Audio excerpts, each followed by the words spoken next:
Bienvenidos a un nuevo video. Vamos a seguir explicando el temario del examen de admisión de química para ingreso a la preparatoria o bachillerato. Vamos a resolver los siguientes puntos que vienen en el temario. Continuamos con sistemas materiales. La materia, ya lo mencionaba en la primera parte de este video, es todo lo que ocupa un lugar en el espacio y se divide en sustancias puras y mezclas. ¿Qué son las sustancias puras? Las sustancias puras son aquellas sustancias que tienen propiedades específicas que las distinguen de los demás, y una mezcla es la combinación de sustancias donde las propiedades de los componentes no cambian, se mantienen. También ya lo mencioné en el video anterior.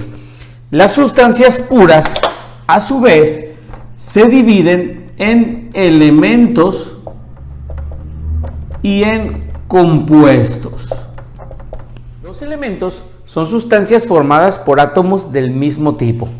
Por ejemplo, si nosotros tenemos el átomo de oro y tenemos un átomo de oro, pues es un elemento. Pero si tenemos varios átomos de oro que forman una cadena o un anillo, también estamos hablando de un elemento. ¿Por qué? Porque son átomos del mismo tipo. Un elemento es una sustancia formada por átomos del mismo tipo, sea uno o sean varios.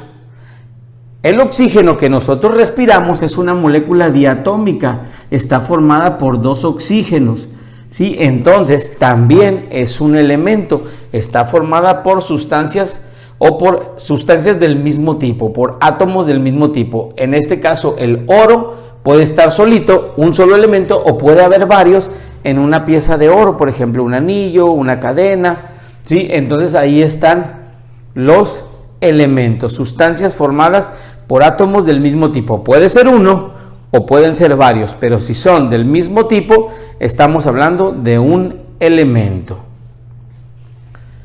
También las sustancias puras se dividen en compuestos. Los compuestos son sustancias formadas por dos o más tipos de átomos. Entonces, por ejemplo, todos conocemos la fórmula del agua, ¿sí? La fórmula del agua está formada por un oxígeno, ¿sí? Y dos hidrógenos. Un oxígeno y dos hidrógenos. Dos átomos diferentes, ¿sí? Está formada por dos o más tipos de átomos o por dos o más átomos diferentes. Un oxígeno, dos hidrógenos. El cloruro de sodio, que es la sal de mesa, pues está formada por un átomo de sodio y un átomo de cloro. Entonces el agua, el cloruro de sodio, que es la sal de mesa, son compuestos porque están formados por átomos diferentes o por dos o más tipos de átomos, como queramos llamarle. Las mezclas, les mencionaba que son sustancias donde se combinan más sustancias y las propiedades de estas no cambian, no varían. Pero el tema de mezclas ya lo expliqué muy completo en la primera parte de este video. Hasta aquí entonces terminamos con los sistemas materiales, sustancias puras, que son elementos y compuestos, y mezclas. La materia se divide en sustancias puras y mezclas.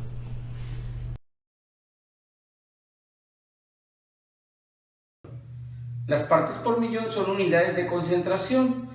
Se mide en partes por millón la concentración de ciertos gases en el aire. Se mide en partes por millón la concentración de ciertos contaminantes en el agua o en ciertos alimentos, ¿sí? La cantidad de metales pesados, por ejemplo, la podemos medir y calcular con partes por millón, en partes por millón.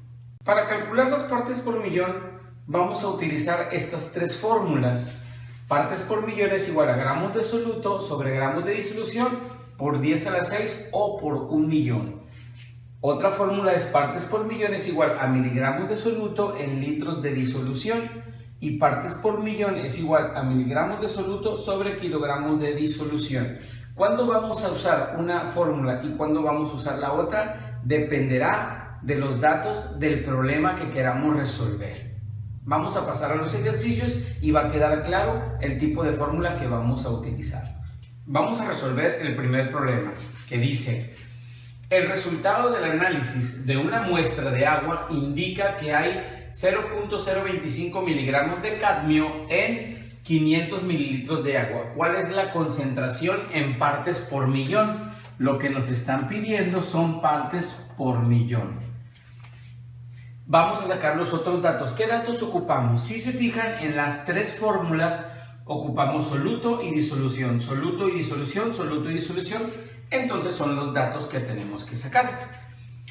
El soluto y la disolución. El soluto es la sustancia que se encuentra suspendida, disuelta en otra. Sí, en este caso, y otra característica importante del soluto es el que se encuentra en menor cantidad. Entonces, 0.025 miligramos de cadmio, ese va a ser el soluto.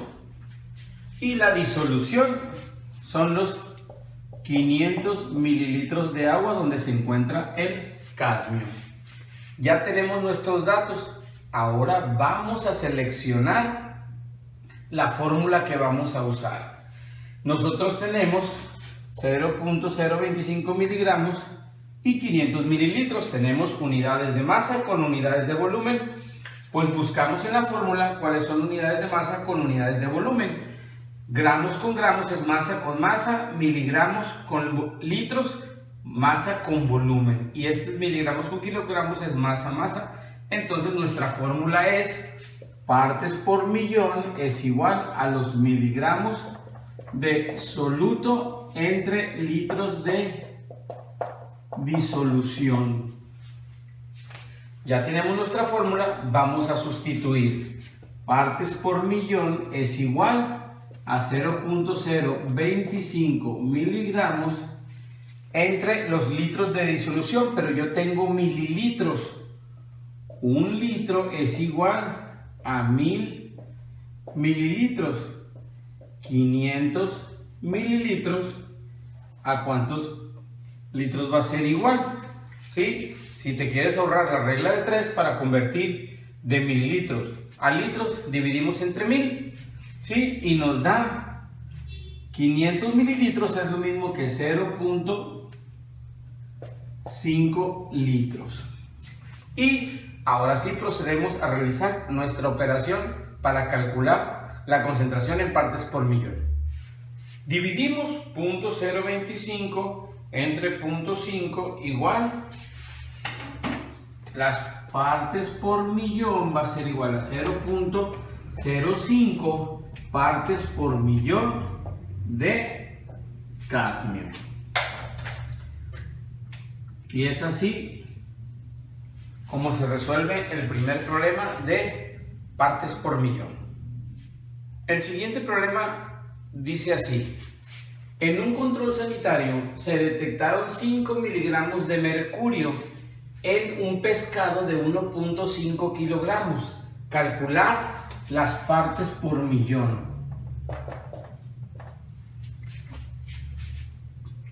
Ahí tenemos ya qué es lo que vamos a hacer, calcular las partes por millón.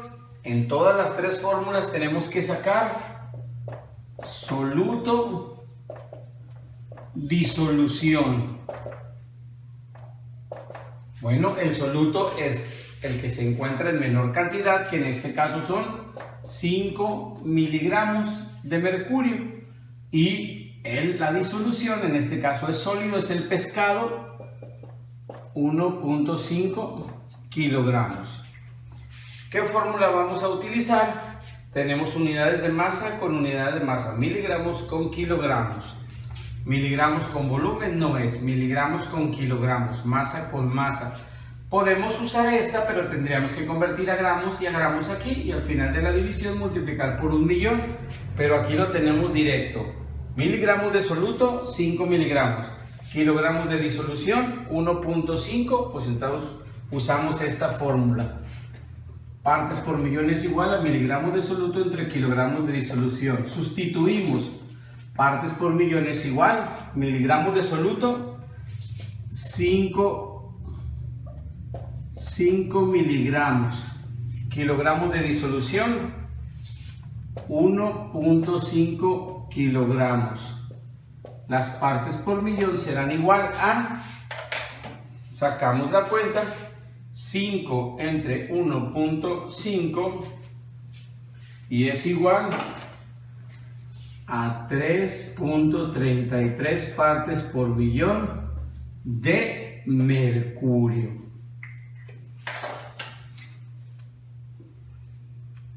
Es así como se sacan las partes por millón con la fórmula de partes por millón es igual a miligramos de soluto entre kilogramos de disolución.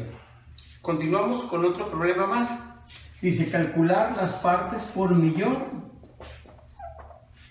de 120 miligramos de sodio, 120 miligramos contenidos en 1500 gramos de agua. 1500 gramos de agua. Y aquí tengo los datos. Ahora voy a escoger la fórmula. Tengo masa y masa, miligramos y gramos. Aquí hay miligramos y kilogramos, masa y masa. Este es volumen, desechada. Y aquí hay gramos y gramos. Estos miligramos los puedo pasar a gramos y usar esta fórmula. O estos gramos los puedo pasar a kilogramos y usar esta fórmula. ¿Qué fórmula vamos a usar? La que se nos haga más fácil, la que nos cueste menos trabajo convertir las unidades. Si 1500 gramos, pues es muchísimo más fácil pasarla a kilogramos y usamos esta fórmula y nos va a salir el mismo resultado si los miligramos los convertimos a gramos y usamos esa fórmula. No estemos casados con una sola fórmula, lo que se nos haga más fácil, usamos esta entonces. Entonces, 1500 gramos, convertimos un kilogramo, tiene 1000 gramos. En 1500 gramos, ¿cuántos kilogramos hay? Y multiplicamos esto por esto entre esto y me da 1.5 kilogramos. ¿Qué es lo mismo que facilito? Para convertir de gramos a kilogramos, dividimos entre 1000 y ya. Vamos a sustituir entonces partes por millón es igual a miligramos de soluto, que son 120 miligramos de soluto, y la disolución 1.5 kilogramos, que fue nuestra conversión, ¿no?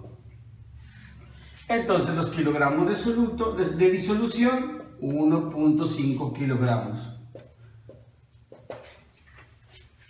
Entonces sacamos nuestros cálculos, dividimos 120 miligramos entre 1.5 kilogramos y me da 80 partes por millón de sodio.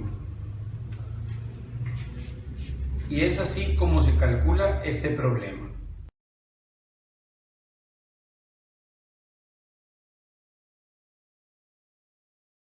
Lo primero que debemos de saber es que un enlace químico es la fuerza que mantiene unido a los elementos que forman un compuesto. En este video vamos a hacer referencia al enlace iónico, al enlace covalente y al enlace metálico. Los tipos de enlace químico que vamos a ver en este video, les decía, es el enlace iónico, que es aquel que se da cuando se une un metal y un no metal. Un metal de baja electronegatividad con un no metal de alta electronegatividad y se da un enlace iónico. El enlace covalente es cuando se unen los dos no metales. Si se unen dos no metales, el enlace será covalente. Una definición sencilla y rápida es que cuando los dos no metales son diferentes, el enlace covalente es polar. Y cuando se unen dos no metales iguales, como un cloro se une a otro cloro, o un yodo a otro yodo, un oxígeno a un oxígeno, el enlace covalente es no polar. Y el enlace metálico es el que se da entre los metales, su nombre lo dice, es más fácil que se dé en los metales que tienden a perder electrones con mayor facilidad. Vamos a hacer unos ejercicios para comprender mejor este tema. Esta es la tabla de electronegatividad de Pauling. Aquí están los valores de electronegatividad de cada elemento de la tabla periódica. La electronegatividad es la fuerza con que un átomo atrae electrones hacia sí. Cuanto mayor sea el valor de electronegatividad, mayor será la fuerza con que atrae a estos electrones. Conociendo la tabla de electronegatividad, vamos a proceder a realizar estos 6 ejercicios con estos datos que tienes que saber. Por ejemplo, el enlace iónico, ¿sí?, se da cuando la diferencia de electronegatividad es mayor o igual a 1.7. ¿Qué significa? Que vamos a restar las electronegatividades de los dos elementos que se unen, y si la resta o el resultado es mayor o igual a 1.7, entonces estamos hablando de un enlace iónico. Ahorita lo vamos a ver de mejor manera. Un enlace covalente polar, cuando la diferencia de electronegatividad está entre 0.4 y 1.7, y el enlace covalente no polar, la diferencia de electronegatividad es inferior a 0.4. Y estos son los datos de electronegatividad para no tener que estar viendo la tablita de electronegatividad de Pauling. Vamos a contestar los ejercicios. Vamos a resolver el primer ejercicio. Vamos a ver qué tipo de enlace químico tiene el cloruro de sodio. Entonces tenemos que fijarnos en su electronegatividad. Ya conocemos la tabla de electronegatividad de Pauling. Aquí anoté los datos. La electronegatividad del sodio es 0.9 y la del cloro es 3.0. La vamos a restar. 3.0 menos 0.9, 2.1. Ahora buscamos aquí. Inferior a 0.4 pues no es. Tampoco está entre 0.4 y 1.7. Mayor o igual a 1.7, aquí entre el 2.1, entonces el enlace es iónico. El enlace es iónico porque la electronegatividad es mayor o igual a 1.7. El ejercicio número 2 es el cloro. El cloro diatómico es lo mismo que tener cloro unido a otro cloro.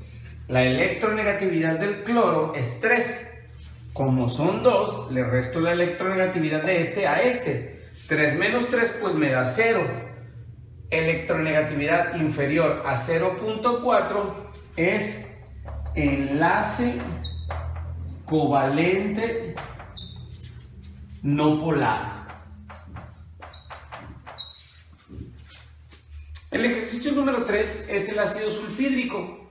La electronegatividad del hidrógeno es 2.1 y la del azufre 2.5. Entonces restamos la mayor a la menor y me da 0.4. Si el valor está entre 0.4 y 1.7, el enlace covalente es polar.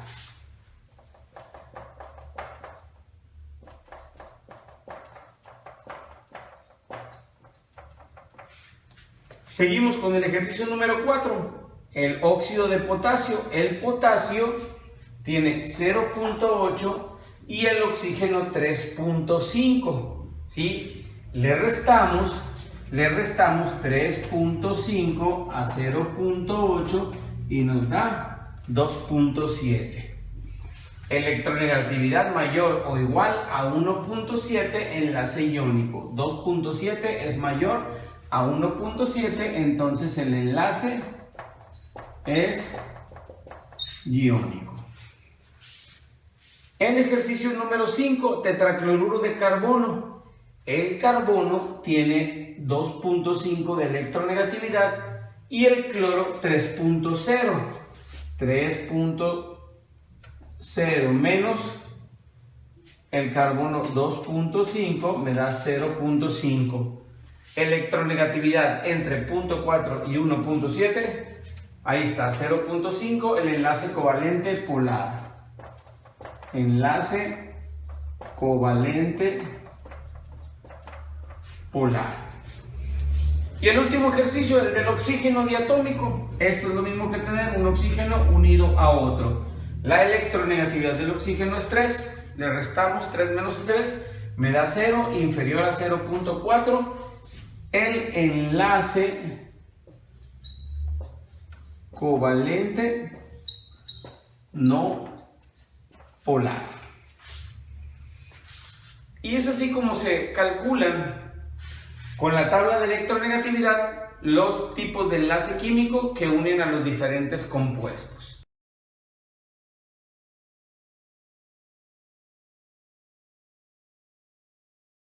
Comenzaré por mencionar que los elementos de la tabla periódica están acomodados en orden creciente de su número atómico y que están organizados en 18 grupos y 7 periodos. Conceptualizando lo que acabo de mencionar, decía que los elementos de la tabla periódica están acomodados en orden creciente de su número atómico. ¿Y qué es el número atómico? El número atómico es la cantidad de protones que tiene un átomo. Los protones se encuentran en el núcleo del átomo y tienen carga positiva. Al estar acomodados en orden creciente, pues primero van los que tienen menos protones, como el hidrógeno, que solamente tiene un protón, le continúa el helio, que tiene 2, posteriormente sigue el litio y así sucesivamente. Los grupos o familias van del 1 al 18. Estos antes se mencionaban por letras, teníamos dos tipos de familia, las familias A y las familias B. Ahora, en la tabla periódica moderna, los grupos son del 1 al 18 y todos los elementos que se encuentran en un mismo grupo comparten propiedades químicas similares. Por ejemplo, los elementos que se encuentran en el grupo 1 comparten la misma cantidad de electrones de valencia. Los del grupo 1 tienen un electrón de valencia, los del grupo 2 tienen 2 electrones de valencia, los que están en el grupo 15 tienen 5 electrones de valencia, los que están en el grupo 13 tienen 3 electrones de valencia, los que están en el grupo 17 tienen 7 electrones de valencia. Algunos grupos reciben un nombre específico, como los elementos del grupo 1 reciben el nombre de metales alcalinos. Y aquí se encuentran el hidrógeno, el litio, el sodio, el potasio, el rubidio, el cesio y el francio. ¿Y cómo es que me los puedo aprender de manera fácil? Pues inventando una frase. Por ejemplo, yo tengo una frase que dice: hola Linda, nadie quiere robar casas en Francia. ¿Y cómo le hago? Hola de hidrógeno, Linda de litio, nadie de sodio, nadie quiere el potasio, robar de rubidio, casas de cesio y Francia de francio. Hola Linda, nadie quiere robar casas en Francia.